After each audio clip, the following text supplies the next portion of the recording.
Welcome back, Indiana Sports Beat Radio here on this great December Monday morning.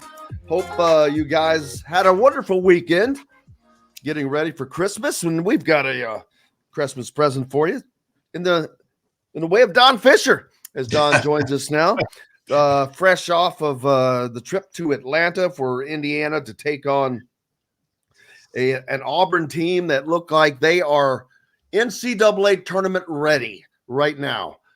Bruce Pearl has had that team playing really well, and man, they just lit Indiana up, is all you can say.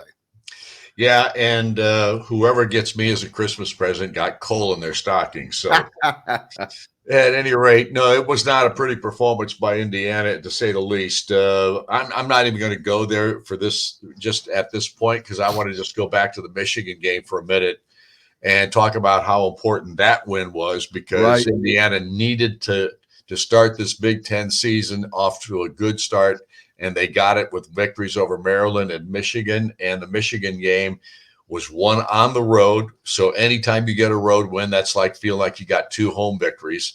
So that was huge. And I love the way Indiana performed in this game. They fought right down to the wire, because that game had a bunch of lead changes, a bunch of ties. Nobody ever led by more than 6 or 7 points. Gabe Cupps' defense on Doug McDaniel was spectacular. A kid that was averaging 20 points a game at 33 the previous contest against Oregon, and Cupps held him in check throughout the contest. I think he had 13 points in the ball game, something like that. Whatever the case, but he was 3 of 14 from the field. Yeah. I mean, he did not shoot the three ball worth a nickel. He had 0 for 4 from the 3-point line. I just thought Gabe Cupps' performance in this game was a difference maker, because McDaniel was so good coming into that contest from a scoring perspective. So, and then the front line just did all the scoring in this game for the most part. I say all, it wasn't all of it, but a great deal of it, to say the least. What a good all-around team effort it was against Michigan. And then we turn around and we come and play an Auburn ball club and get off to an unbelievable start, knock in 4 3-point field goals, which everybody's sitting there going, "Are you kidding me? This is Indiana." That matched their season high, Don. Those 4. I know. And they only had one after that. So the saddest part of the whole thing is it just didn't last very long. And I think sometimes teams have to learn from their mistakes. And this ball club got in there, got the big lead. I think all of a sudden they kind of thought this is going to be pretty easy. And the next thing you know, Auburn comes out there with a supercharger on their motor and literally took the game out of Indiana's hands, and did so just because they were more aggressive, had more energy, more fight. And they did it with like 10 different players. Everybody that came out of the floor gave them that same kind of energy level. And the guy that was supposed to be the star for the Auburn Tigers was their big guy inside, Janai Broom. They held him, basically didn't do anything in the ball game. I mean, not really anything that factored into why Auburn won the game. Yeah, 2 points. So, but when you look at what Indiana did in this contest, they were shell-shocked, I think, after that first 22-10 lead. I think they became shell-shocked with just how hard Auburn played at that point, and they never recovered. And that's the saddest part of it, because, going into the second half, they got a little bit of a run going there with the Malik Renew. I think he had about 8 points in the very first part of the second half there. That got Indiana back within 10 points or something like that, because they were down 18 at halftime. But Indiana didn't sustain it. And once that short run took place, Auburn, once again, just absolutely took over the game with their physicality, with their energy level, with how hard they played, and Indiana couldn't match it. And that's the one thing that bothers me the most, that Indiana could not match the energy level of this Auburn ball club. No, and if you'd have told anybody that Johnny Broom would have 2 points on 1 of 6 shooting, and Gabe Cupps would have 11 points on 4 of 6 shooting, including 2 of 3 behind the 3-point line, that this game would have gone a different way, but it didn't. Auburn ends up with 6 different players in double figures. So like you said, they were getting it from everywhere. The big talk, and this is not the first time it's come up, but has been the substitution style of Woody. And he, after the game, was asked about it, and you could tell, I think he got a little ruffled after the second one, but he said, hey, if you go back and look, this is how I always have done it. This is how it's always been.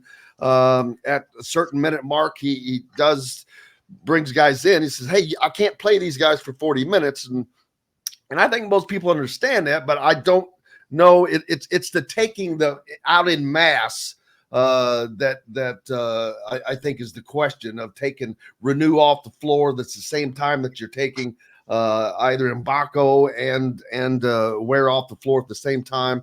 And it's not that the bench in the last game as well. The bench did unbelievable. But in this game, unfortunately, I know at one time I looked down and the bench points were 30 something to 3.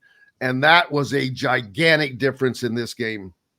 Right, no question. And Woodson is going to do. He's going to coach the way he feels is the right way to coach. I understand that, and I think there's always a question when you take out guys that are hot. And I've heard this for years. It's not just been Mike Woodson or Archie Miller or Tom Crean but guys who are firing shots up there and they're knocking them down, and all of a sudden they get taken out of the ball game because I think they need a blow or whatever. A coach thinks they need a blow. But you know what? When a guy's hot, you ride that horse as long as you possibly can. And yeah, you might take him out for a minute or two, but you don't take him out for much longer than that. And you do it, you time it with a television timeout. Or at some point, so the guy gets 2 minutes or three or 4 minutes worth of rest at that point, and you got him right back in there again. So again, there's all kinds of different ways to coach. There's all kinds of different ways to substitute. I understand Woody's thinking process on it because that's an NBA style, I think, more than it is a college style. And we thought maybe because of last year, because he didn't do that much last year. I mean, there was rarely a time where he put in 3 or 4 guys at a time. In this particular contest, he did that. Whether that was the costly factor or not, I don't know. All I can tell you is at 22-10, it stopped from that point forward. Indiana stopped being the team that we had seen at the outset of this game. But someone you do have to give a shout out to, Anthony Walker, who continues to be a shining star off of the bench. 9 points in this game on 3 of 5 shooting, and he only played 13 minutes. 3 of 3 at the free throw line. Man, you cannot ask for much more from somebody coming off of the bench. No, he had 9 points, 5 rebounds. So yeah, exactly right. I like what I've seen from Anthony Walker all season long. Because he's an athlete and he's not a great shooter, but he finds a way to get the ball in the basket. He's a scorer. And I like what I see from him. And I think there are other guys too. Caleb Banks, I think when he's on the floor, sometimes he gives them a lot of energy because he plays hard at the defensive end. Mackenzie Mbako took a step back in this ball game after the beginning, in which he knocked down a couple of threes and he tends to, if he gets it going for a short time, he's pretty good. And then when he comes out of a ball game, it doesn't seem like he comes back in with the same energy level sometimes. And I think that's why his playing time earlier in the season was not as many minutes as you would expect from a guy like him, but he also struggled shooting the ball early in the season too. So he's kind of figured that part of it out. He's been able to score the basketball a little bit better, but in this game, held to 2 for 7 from the 3-point line, and he basically took nothing but 3-point shots. Yeah, 2 of 8, like you said, he gets 10 points. But I will say this dude is money at the free throw line. Well, yeah. I mean, 21 straight now, 21 straight to start the season, I think now. Right. But, and that shows me something. That shows me that he is still focused, that he's got a great shot But like you said, it's something mental that either he gets taken out of his game or he whatever changes for him. But definitely something he didn't have that same spark that he did the week before.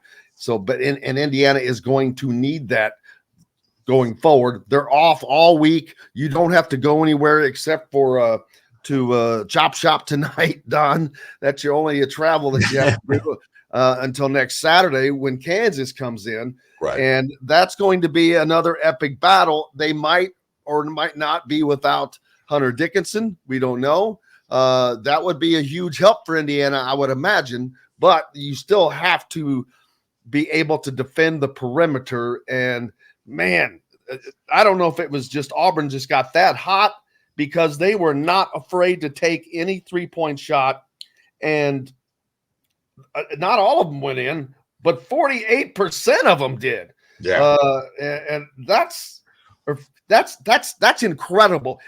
48% when you put up 29 three-point shots. Well, here's the other aspect of that. Indiana this year has shown a penchant for allowing three-point shooters to get going and have not gotten up into them. And again, Indiana, when they do get up into three-point shooters, they don't make them. But Indiana didn't get into these guys like they did. And that's a credit to Auburn, too, because they moved the basketball. You had to be up into a guy the entire time or he was going to get open for a three-point shot because they found him. I mean, they had 25 assists in this ball game and just 3 turnovers. That tells you again how aggressive they were at both the offensive end and what they were able to do, how and what lack of defense Indiana put on them, because Indiana, of course, was not able to turn them over. They handled the ball. They did everything. And again, that I don't want to say because I don't believe Indiana quit in this ball game. I just don't think they couldn't match what Auburn put out there energy wise. And that's the one thing that concerns me a little bit. And not only was Auburn was very efficient. They only had the 3 turnovers, like you said, but Indiana only had 12, which is not a ton for a game, really, especially a fast-paced game like this. But Auburn made hay off of those things. Right. 15 points off of those 12 turnovers. That's a huge number. Yeah, 15-2 in that particular statistical area. Indiana had 2 points off of Auburn's turnovers and 15. I mean, again, the difference in this ball game, in my mind, it was all about the energy level and the toughness level. And Indiana got punched in the mouth, and in this particular case, did not get up. And unfortunately, it cost them big time because they gave up 104 points in this game. It ties the worst, loss in Woodson's career in his 3 years at Indiana now.